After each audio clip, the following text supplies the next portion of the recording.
Our 92 overall linebacker was back in the college football playoffs, playing in his first ever snow game against number 9 Indiana. If you don't remember, Clokus faced this team earlier in the year and we lost to them. This game is also coming off the heels of a humiliating loss to Nebraska in the conference championship. Hence why we're playing this week instead of getting a bye. The way my analytics show, only a small percentage of you watching this video are followed, so make my day and hit that button as it's on to the playoffs. As a Floridian, Mike was not prepared to play in the snow, and we really hoped it wouldn't affect us in today's game. After last week's loss, our DC learned to keep Mike as a pass rusher, but with the weather, we had a hard time seeing the gaps. On 2nd and 5, coach sends an all-out blitz, but forgets to cover the running back. He's wide open with tons of not-so-green grass in front of him. Indiana scores a touchdown, and for a team looking to avoid a second straight playoff bounce, Penn State wasn't off to a great start. We get 3, and Clokus isn't playing like himself. We completely misread this handoff, though fortunately our defense would still make it 3rd and inches. It's an obvious QB sneak, and snow or no snow, Mike knew how to stop the tush-push. We force 4th and inches with the huge play, though our offense can't do anything.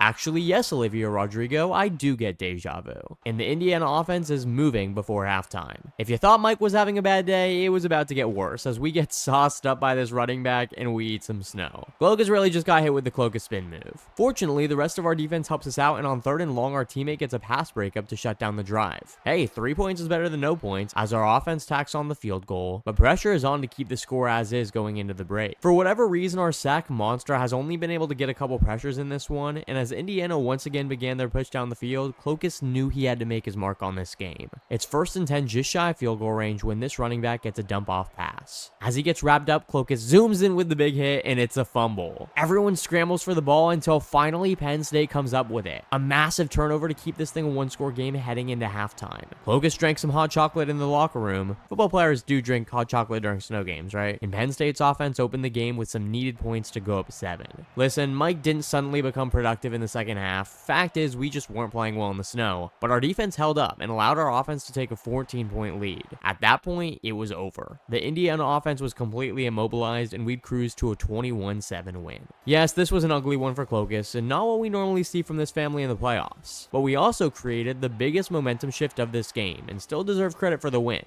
Credit coach gave us. He knew how big that play was. Things would get even tougher though, as well, look what we have here. A conference championship rematch in the next round of the CFB playoffs. On to next week.